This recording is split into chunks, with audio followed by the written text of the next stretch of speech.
Hello and welcome to On New Paltz. I'm Rosalba Correo. And I'm Katie Bompancero. Here are today's top stories. In international news, rival forces continued to fight in Yemen on Wednesday despite a declared halt to a Saudi-led bombing campaign. Tuesday's announcement by Riyadh that it would end its campaign of airstrikes against the Iranian-allied Houthis drew positive responses from both the White House and Tehran, as well as fresh calls for peace talks and urgent deliveries of humanitarian aid. But hours later, Houthi fighters captured the compound of an army brigade loyal to the government in Yemen's central city of Taiz following heavy fighting. Militiamen in southern Yemen said late on Tuesday they would continue fighting the Houthis until they drove them out of the region, despite Saudi Arabia saying its month-old campaign against the Houthis had met its goals. In national news, according to her grandmother, Cece Houston, Bobby Christina Brown has global and irreversible brain damage. Though the 22-year-old is no longer in a medically induced coma, she remains unresponsive. Sissy stated, quote, "Meeting with the doctors and understanding that she can live in this condition for a lifetime truly saddens me." She continued by saying, "We can only trust in God for a miracle at this time." Sissy's statement matched information from a source with knowledge of Brown's condition who told CNN on Monday that she remained in the same neurological state she has been in for nearly 3 months. She does not respond to visitors or familiar voices, and her eyes do not follow a person around the room. She also has a tracheostomy in her throat, according to the source. With the annual Memorial Day and 4th of July concerts just around the corner, top congressional leaders agreed to back law enforcement officials plan to rein in the celebrations in U.S. Capitol, parties that have at times spiraled out of control in recent years. The U.S. Capitol Police Board sent a letter to congressional leaders in early March calling for the changes, citing security concerns, mounting overtime costs, and an abundance of coolers containing liquids. The letter also said the changes were needed in light of the current heightened threat environment and to reduce the potential for a breach of decorum or conduct that could prove embarrassing to the Congress. House Speaker John Boehner and Senate Majority Leader Mitch McConnell said Tuesday their board's recommendations would strengthen safety and security protocols surrounding the concerts. Stay tuned for local news.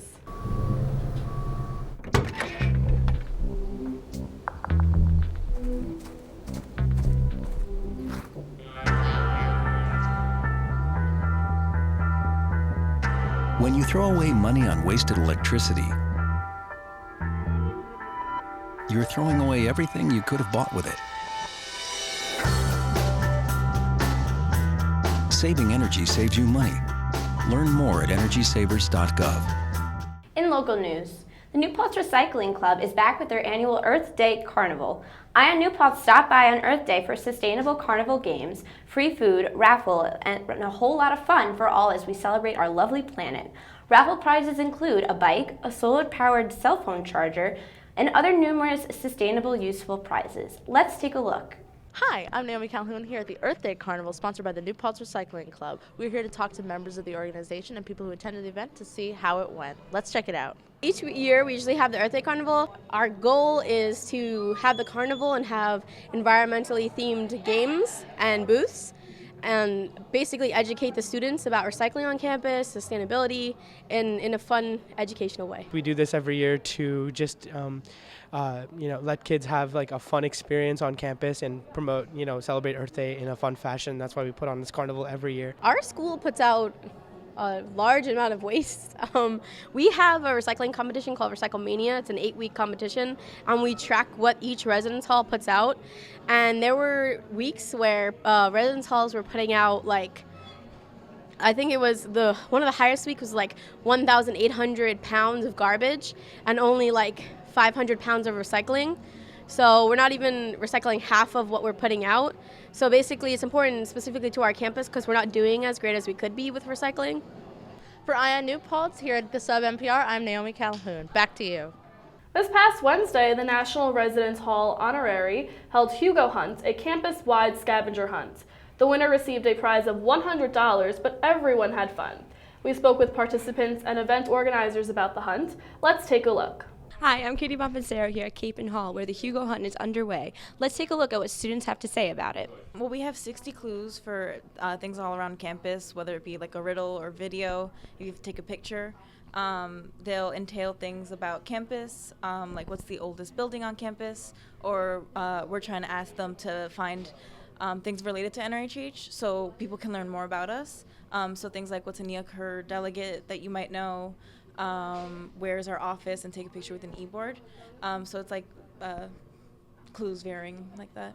Here at Cape and Hall, I'm Katie Bompancero. Back to you. You can find these packages for these stories at WNPC-TV.org. On Sunday, April 26th, SUNY New Paltz will be holding its first Afrobeat Festival. The concert is being put on by SUNY New Paltz's Rock Against Racism organization and an outside organization known as Team Tunes. The concert will be taking place on Old Main Quad and will give not only local but upcoming artists a place to showcase their talents. The concert begins at 12 p.m. Be sure to show your support. Stay tuned for Brett Linehan with your entertainment news.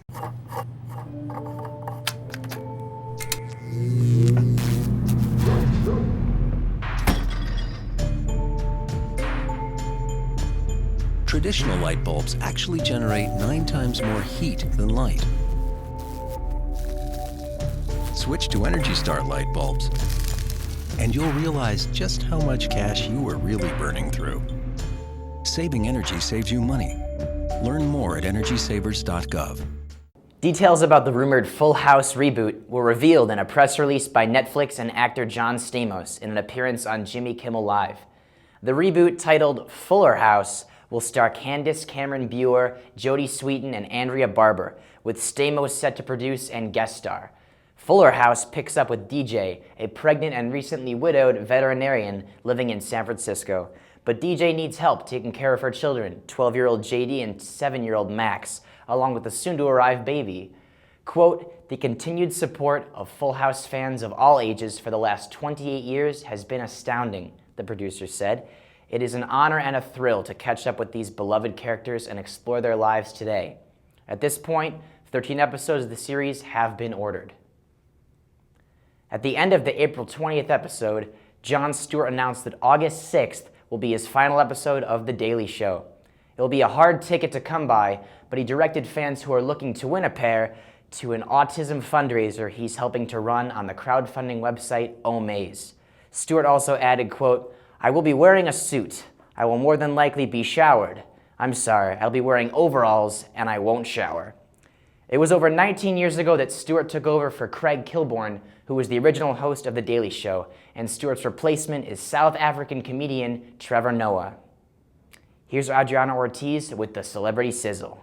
Ariana Grande is breaking free from Big Sean after 8 months of dating.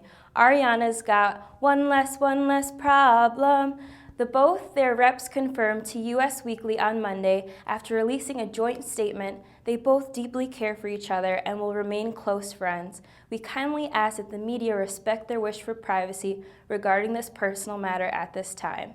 Since the news split, Twitter was on fire. @Jen Quinn tweeted, "The news about Big Sean and Ariana Grande is so sad. Giving up your child for adoption is such a hard thing to go through." Time magazine has released its Time 100 list, which includes 100 of the world's most influential people of the past year. This year features people you would expect, like Bradley Cooper and Hillary Clinton, Barack Obama, Kanye West, but there are also some surprises like Kim Kardashian. Time 100 features interesting pairings of honorees and guest contributors Time selected to write their profiles. Martha Stewart wrote for Kim Kardashian, calling Kim an enviable big sister in a clan where everyone seems to love one another. Kanye is among the select few who graced the cover with a headlining story by Elon Musk.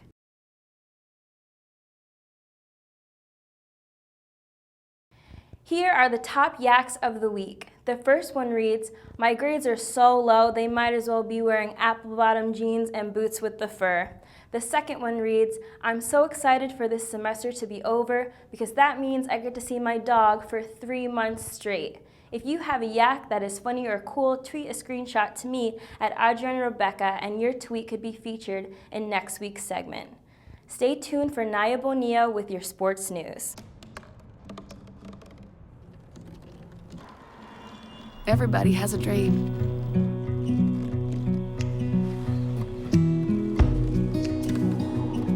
Mine was to see the ocean.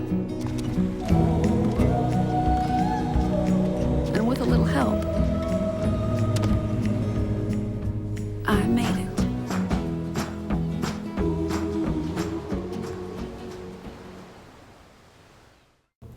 The New Paltz women's lacrosse team fell 22-13 to SUNY Oneonta in its second-to-last State University of New York Athletic Conference game of the 2015 season at All College Fields on Tuesday afternoon. Despite the loss, New Paltz had some positive takeaways, including a 22-15 advantage in draw controls. New Paltz drops to 3-10 overall with the loss and hosts the College at Brockport in its final game of the season on Saturday, April 25th at 1 p.m. The New Paltz baseball team managed to split Tuesday's doubleheader at SUNY Oneonta, falling in Game 1 2-1 in 9 innings before pulling out a 4-2 victory in 12 frames in Game 2 at Red Dragon Field. New Paltz moves to 7-19 and plays Brockport this weekend, April 24th through 25th in a 3-game series.